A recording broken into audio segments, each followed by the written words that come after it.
Hi there, Mark here. I've got Rob on the camera. Hiya. And welcome to my build series of the TT-02 Type-S.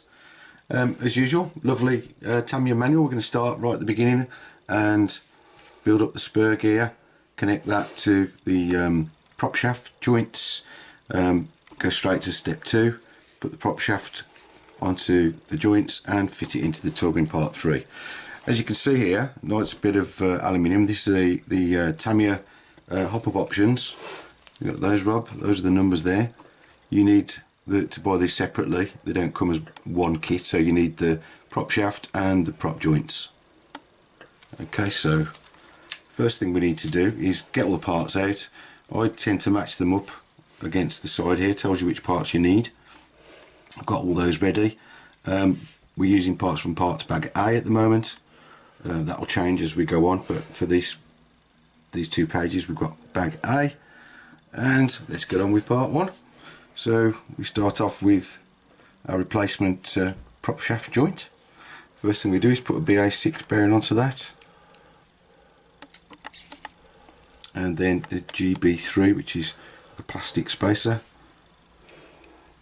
goes on like so. See, there's a hole in it there, and there's a recess that we need to line up for our pin, which is BA7. Should just slide in there with a bit of luck. There we go. Yeah, that was easier than mine. What, easier than the plastic? Yeah. Plastic E2 part. You know, that goes on quite easily. And then we put on the spur gear. Again, that key goes onto that BA7 like so.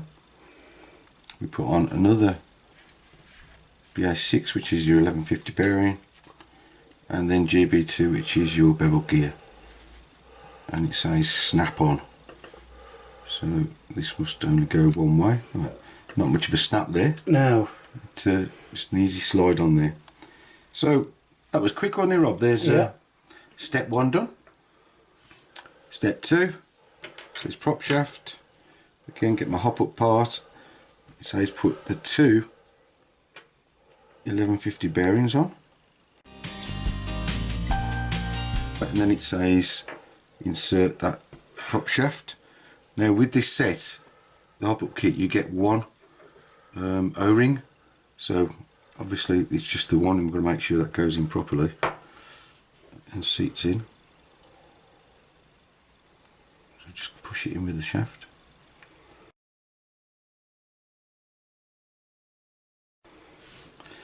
Doesn't matter which way around the shaft goes. And then put this part on like so. Now we need to mount it, step 3, into the tub, the chassis tub. So make sure I've got it the right way round, which is, yes, I think that's the crosses are at the front. You can see those there on the diagram. We need to pop this into place. Make sure the bearings sit in those recesses, like so. Okay. And then we need to fit the front on with this part D2. It just goes across and holds that bearing in place. Attached with the 2 10mm or 3x10 self-tapping screws. On to step 4. We're going to make the differential gears now, so we're going to make 2 of these. Obviously I'll just show making the one. So for each one you're going to need this tree here, which is G, so all of these parts will be used for one of the differentials. I've already cut these out. Just so make sure, you might need to use a hobby knife or something similar. Make sure that you get any of those little flashings off where it was connected to the tree, so you need to trim all those off. Get your GB1, which is your case. I'm using my big pot of lithium moly grease. Make sure you put plenty in there for the bottom bevel gear. Then get your G2, I think it is, your large bevel gear. Put that one in the bottom. And yeah, and then we need to take the star shaft, it's called, and then put on the bevel. So what I'm going to do is grease all this up and place those into the case.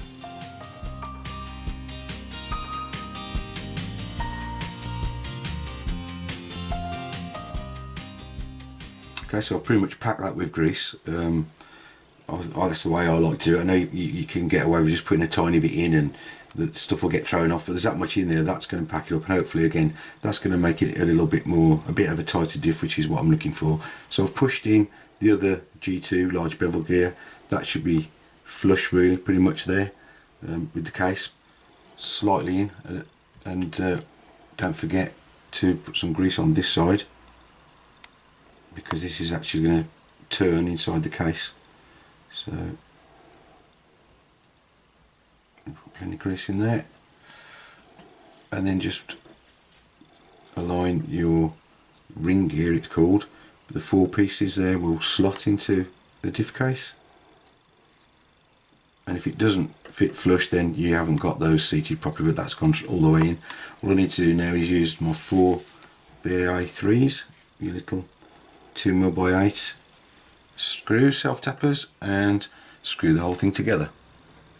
So step 5, we're going to fit the differentials into the front. Step 6, put the differential into the back. So doesn't matter which one you use, pick out your 1280s, the larger of the ball bearings, just fit them on there. Make sure you get this lined up the right way, else your car's going to be going wrong, I think. So this is the front with the crisscrosses there, the webbings, so that needs to go on like so. And then if we turn it round, you can see the diagram here for the back on part 6. Again, get your diff, put your 1280 bearings, which are BA5s, and that goes in like so. So when you look at it front to back, the diffs are opposed, or the drives on the diffs are opposed. So I think that's how it should be, don't you, Rob? Yeah. So what we're going to do now is put some grease onto this gear all the way around, and what I'm also going to do is I'm going to put some grease around this gearbox joint, the diff joint, all the way around, because I have had some real fine dust and dirt getting into these before in the past year, Rob. So just make sure you seal around these with a bit of grease. Then we're going to go fit these parts on. They're both exactly the same. So what's it called? It's an A4, that's right. And I'll go on like so. Get the right way around. There's a housing for the bearing there, and then we're just going to screw in the 4 10mm 3mm screws, 10x3 screws. Ooh. Okay, so that's step 6 finished. We've got both the diffs in, we've got the diff covers on, and we're moving quite smoothly. So on to step 7, which is fitting the motor to the motor plate. Okay, so I've got my torque tune motor. I'm going to fit onto that the motor plate. So line those up, something like that. We're using the, it says it's BA11 22 tooth pinion. Make sure you get the motor mount the right way around. We need to be able to see the numbers on the holes there, 21, 22, 23. You can see there. So we need to get these BA1s, which are 3x8mm screws. I'm going to put them through the 22, like so.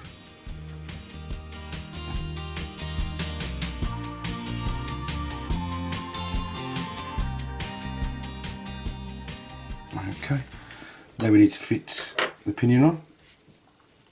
I've already put the grub screw in, and line that up with the flat.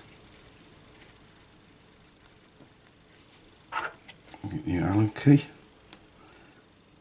This I always find is a very tight fit with this Allen key, but just nip it into place for now. Okay, it says 10mm, but what I'm going to do is I'm going to make sure that's central when we go to step 8 now. So when I slot this in, as it shows there. Make sure, well, that was a good guess, look, that it's basically sitting so the teeth are meshing with the spur gear. That looks quite good, doesn't it, Rob? Yeah. I'm pleased with that. So when we do the grub screw at the top and give this a good nip up. Again, I'm not using any thread lock. You can do if you want. I just do this up as tight as I can by hand, and hopefully that'll do the trick. So what we need to do now is put the 2 screws underneath. Yes, that I forgot when I did mine. Yeah, and then put this cover on the top. So I think I've already got that out. This is a D3. I'm going to grease this up. It came with 2 greases, didn't it, Rob, this kit? It did. We've got a ceramic grease and molybdenum grease. Now that's what I've got in that big tub, so I haven't opened that, but I haven't seen that with the Tamiya kit before, Rob. No, not me. But molybdenum. The thing about this, and somebody asked me before about why I use this grease, is because the additive, that molybdenum, is like super lubricant. And basically, if you coat all the surfaces, if all the grease flies off, that molybdenum will stay on the surfaces, won't it? Yeah. That's why. So I think that's why they've included that. But on this one, I'm going to put the ceramic, because I know that the ceramic has been used on other Tamiya kits that I've had for the pinion. Yeah. So I shall put that on there, and then obviously fit that on with the 4 10mm screws. Finishing step 8, we forgot the B2s, which are just these are the holders for the battery strap, aren't they, Rob? Yeah. So I think that one goes in there. They can go one or the other way around, just follow the diagram. So they are sided, so they'll only go in one way or the other. They will. So it should be something like that, pointing inwards. And again, with the 10mm screw, we'll just attach those. Okay, so on to step 10. This is where you need to open your parts bag B. We're going to start using parts from that now. And this is where we've got some of the nice trick Type-S components that come with this kit. So we've got these carbon reinforced suspension arms, or wishbones as I call them again. And we've got stainless steel shafts, we've got stainless steel spacers, we've got these, I think they're called a flange tube, little cup joints, and we've got the ball connectors. Now, if you look at the diagram here, it does say that it's a reversible suspension arm, and as you might know, I'm going to try and make this into a rally car. I'm going to actually go against what it's saying here in the manual, because obviously this is for a road car. I'm going to turn my arms over so I've got the 3 holes at the front, and that will give me more setting up options. I think if you look at where the other 2 are it just the one is either side. If you look where that bar goes down, so the centre one, which is where I'll start, is about in line with where it tells you to put it, which is in the second one outside. So anyway, we'll have a go. I can always change it round if it doesn't work. It's going to be a bit of suck it and see. So I'm going to get the ball joints and I'm going to put them in the middle hole. So just a word of worry on this, and I felt when I did that one, it's very easy to get this spinning in there. So don't go too mad. That one definitely did spin. Hopefully I've got away with it and it's not stripped too much of the plastic, but you definitely don't go too crazy with that. It's a little warning. Right, so if I get these lined up like so, we're going to have the shafts going through.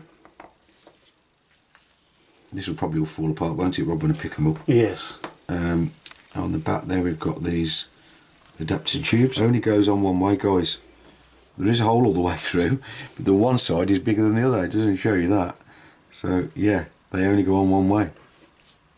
And then we need the flanges like so, with the space with the flange up against your suspension arm.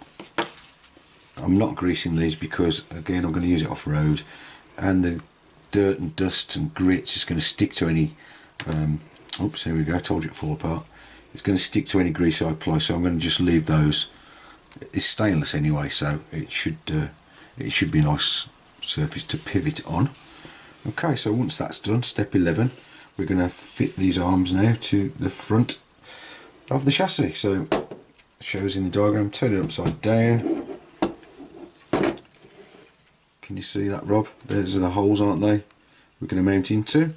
So we're going to get an arm, push it into that like so. It only goes that far in. And again, told you it was going to fall apart. Yeah. Slide that one in like so. Right, then we're going to fit BB27. If you look at the diagram, the little indentations there face towards you as you push it on.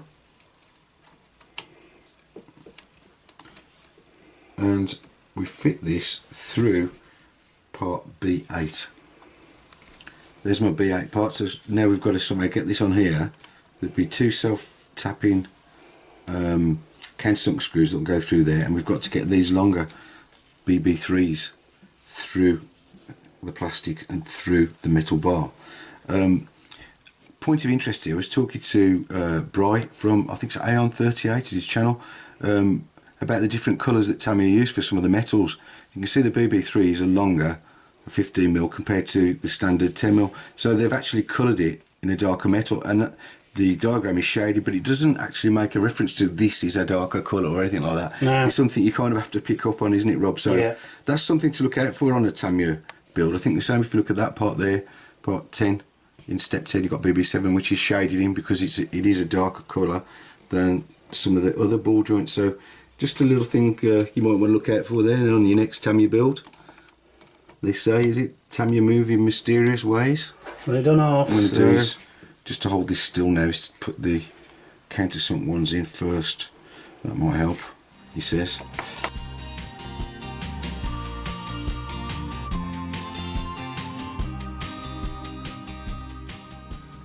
So step 12, I'm going to do step 12 and 13 together again. It's putting the rear arms on. As you can see here, I've already put the BB7 5mm ball joint into the centre of the 3 holes. I've gone for the 3-hole side again. We need these parts here. We've got the alloy spacers, we've got the shafts 48.5, we've got these strange BB26s, which says a shaft adapter. Basically goes like so. That ball end goes into the hole in the chassis, and I think that's to allow for different levels of towing on the rear. I think that's how it's done. I thought it was done in the wheel carrier rod, but it's not, is it? No, it doesn't look like it. It looks like that's how it's done, hence that strange ball joint there. So goes on like that. Then we need our aluminium spacer. Basically that goes in there. Again, this is all going to be easier said than done. Quickly do the next one.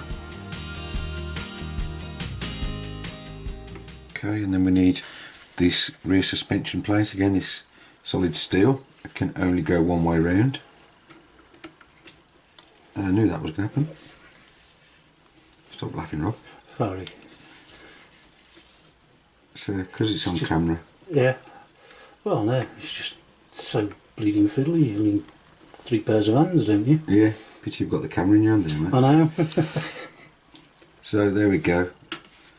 Again, this is going to be tricky because we've got to hold all this together, line up this, and as you can see, these shafts can come out the back here, and all that's going to stop that is these that blanking piece there on the rear, whatever it is, bumper carrier or whatever. So that's going to go on there, and now I've got to try and get one of these again, the grey 15mm screw.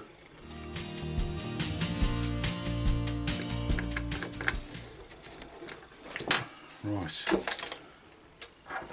that looks like it's in the right place now. You can see the towing, can't you, the angle on those. Yeah, so I had to put it on this way, didn't I, Rob, to get it lined up. But yeah, there we go. So I'm just going to screw in the 2 countersunk ones, and then that's step 13 finished. Okay, so I think we've come this far. I think that's long enough for part 1. So we've got basically the diffs in there, we've got these covers over, we've got the bottom suspension mounts all mounted up, we've got the front and back bumper on, and hopefully you'll join us for part 2 where we'll be putting the shocks and the shock towers on.